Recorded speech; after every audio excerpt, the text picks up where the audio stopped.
Want to earn some quick cash? Plato's Closet in West Ashley and North Charleston is stocking up on cute and cozy fall styles. We pay you on the spot for your gently used name brand clothes and accessories. Plus, while you're here, you can stock up on must-have looks for autumn. We're the go-to sustainable shopping spot for teens and young adults. So stop by Plato's Closet in West Ashley and North Charleston today and refresh your wardrobe. Plato's Closet, located in West Ashley on Sam Rittenberg Boulevard and North Charleston on Rivers Avenue.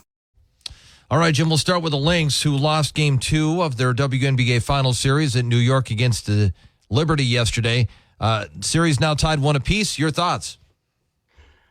Yeah, they didn't play particularly well, but probably a lot of that had to do with the fact that Liberty are a great team and came out with a lot of determination. We're determined not to let another lead slip. Brianna Stewart played really well and really hard. Jonquel Jones was a force inside again against smaller players, and I thought Lainey Hamilton was really had a big game. She's had some injuries this year. She's a star caliber player, and if she's going to be a force, she's going to be very difficult to deal with. So, Jim, now the series is tied up at 1 apiece. Go back to Minnesota. It's kind of what we expected, right? This is, two very competitive teams playing in the finals, a best of 5. We're going to go at least 4, possibly 5. Yeah, the Lynx had the better of the matchup during the regular season, but the Liberty were clearly the best team in the league all year long. The Lynx were the better team second half. And the Lynx seemed to match up pretty well with them. So I'm not surprised they're 1-1. I wouldn't be surprised to see it go to 5 games. And as I wrote about this morning, the Lynx really need good McBride. When she plays well, it's really hard to tell whether she plays well as a result of the rest of the team playing well or whether she drives success.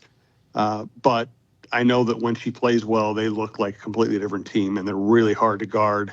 And she just didn't do much last night. Not only did she not score much when she's a scorer, she didn't really move the ball. She didn't create for teammates. She just didn't have one of her good games. She's capable of being great. She's capable of being very invisible. And last night, she was more invisible. Jim, switching attention to the Minnesota Wild, they lose 2-1 against the Winnipeg Jets yesterday in overtime. So they have 1 win, 2 overtime losses. So they're 1-0-2 to start the year. Your thoughts on the Wild 3 games in?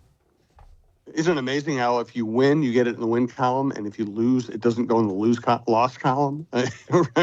It's why I remember when the Wild fired Dean Evison, one of my editors said, how can they fire this guy? Look at his record. You got to understand that the NHL, it's fraudulent records. All that really matters is, where you are in the standings and your point percentage. It makes it look like you didn't lose, They just, they didn't get any secondary scoring. Yes, they didn't even get any primary scoring yesterday. They had, 1 goal from a guy who doesn't score many goals. They just didn't score.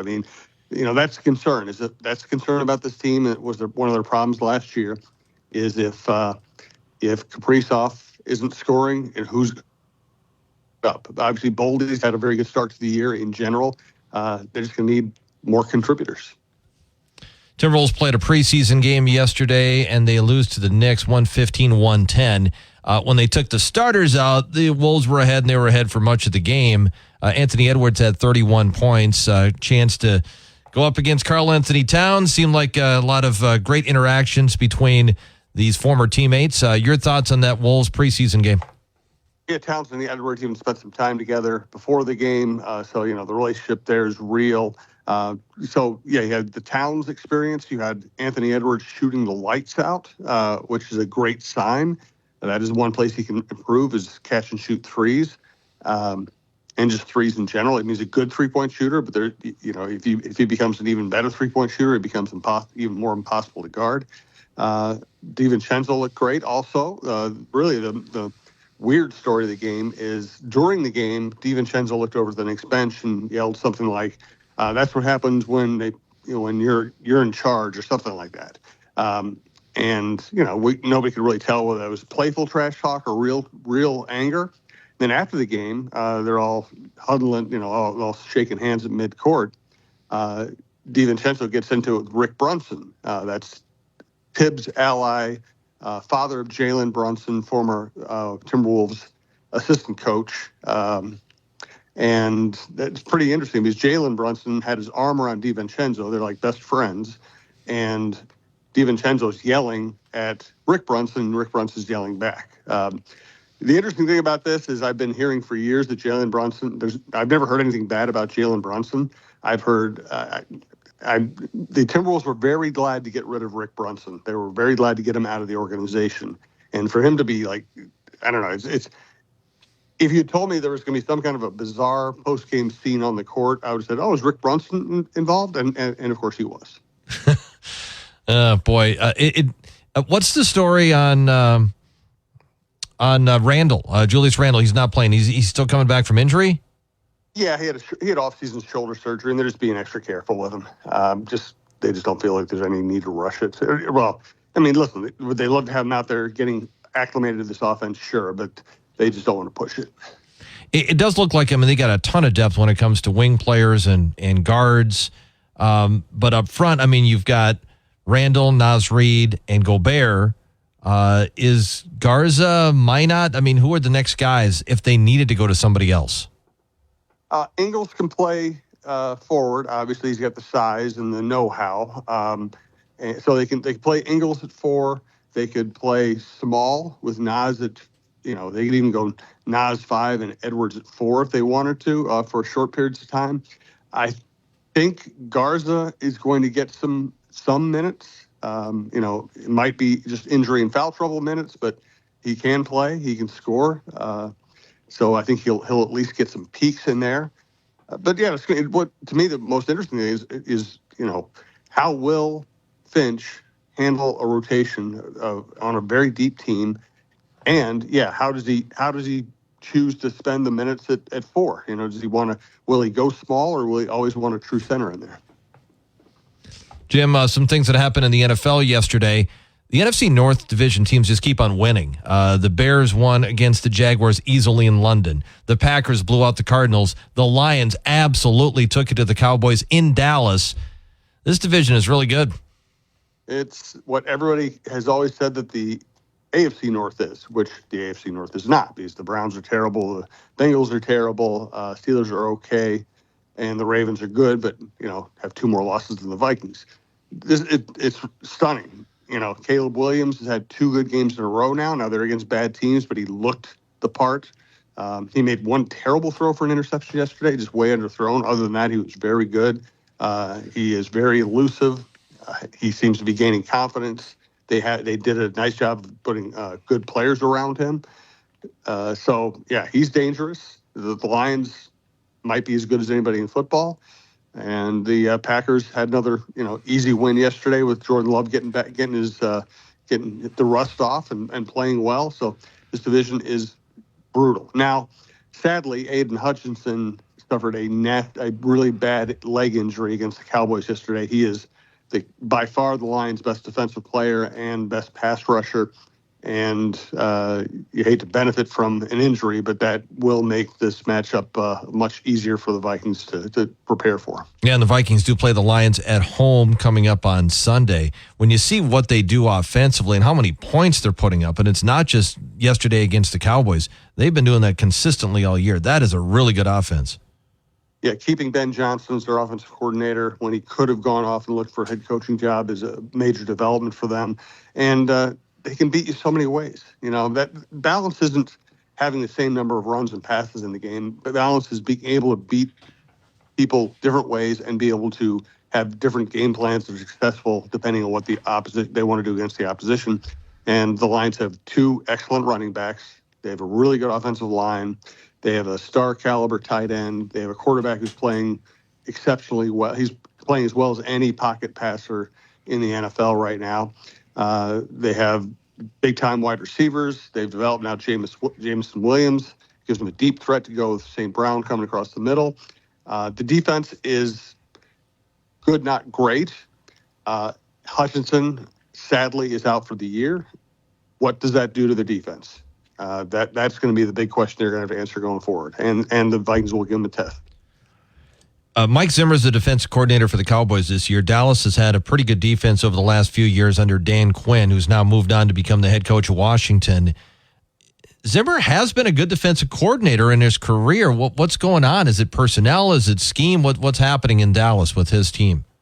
I think when a Zimmer defense goes south, it's a combination of personnel and stubbornness. He's a very stubborn guy, and he doesn't want to take the blame. So if things aren't going well, he's more likely to tell his players, hey, you got to figure it out.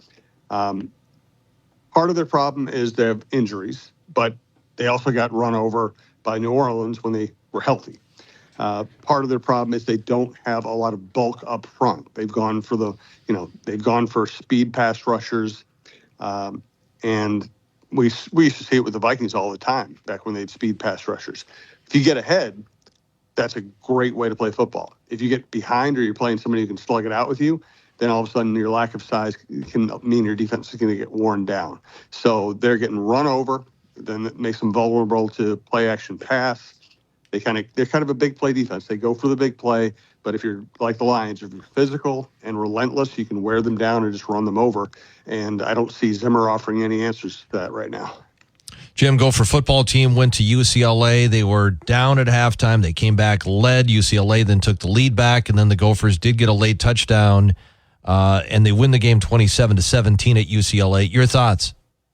Impressive. It really looked like after that Iowa game. I know friends of mine who were Gopher fans were like, oh, my God, this is going to be a 3 or 4 win season. This is devastating. PJ might get fired.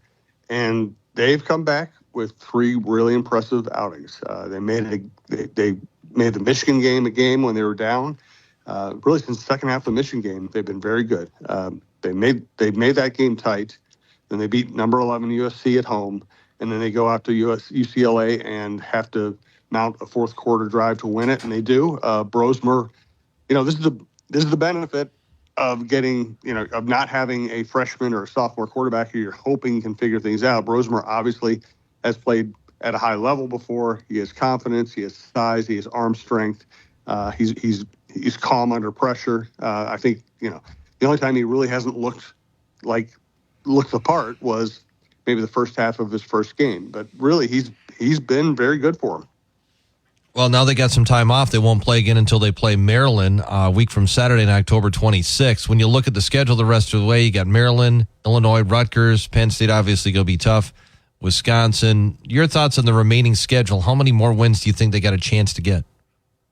I mean, I could see them winning 3 or 4 of those. And, of course, we have to remind ourselves, we just 3 weeks ago were looking at the schedule and it looked absolutely impossible. So things change pretty quickly. At the moment, it certainly looks like they can win 3 or 4 of those games.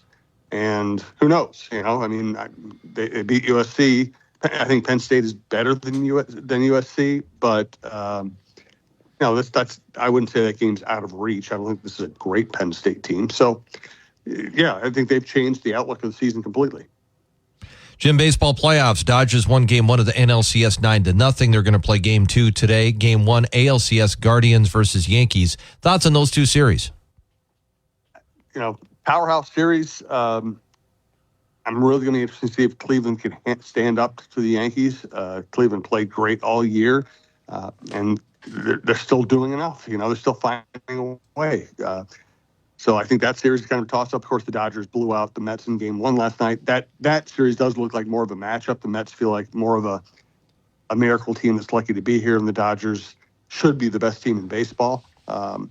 And Flaherty, I always talk about the fact that people don't recognize that about 90% of trade deadline deals end up being failures. But, hey, the Dodgers, with their resources, going for a championship, they trade for Flaherty. And he has been excellent. He was great for him last night. All right, Jim, what do you got in your podcast? Full plays up at talknorth.com. We have a chin music about the poll ad sale. We're going to re-dive into that today with Roy Smalley, Lavelle Neal, and myself and get a little deeper into what's going on there. We have John Krasinski on the Wolves, Jeff Diamond on the Vikings, Russo on hockey, Kevin Gorg on hockey, Randy Shaver on high school football, John Millay on preps, and everything's at talknorth.com or on your favorite podcast app. All right, Jim. Thank you. We'll talk to you again tomorrow.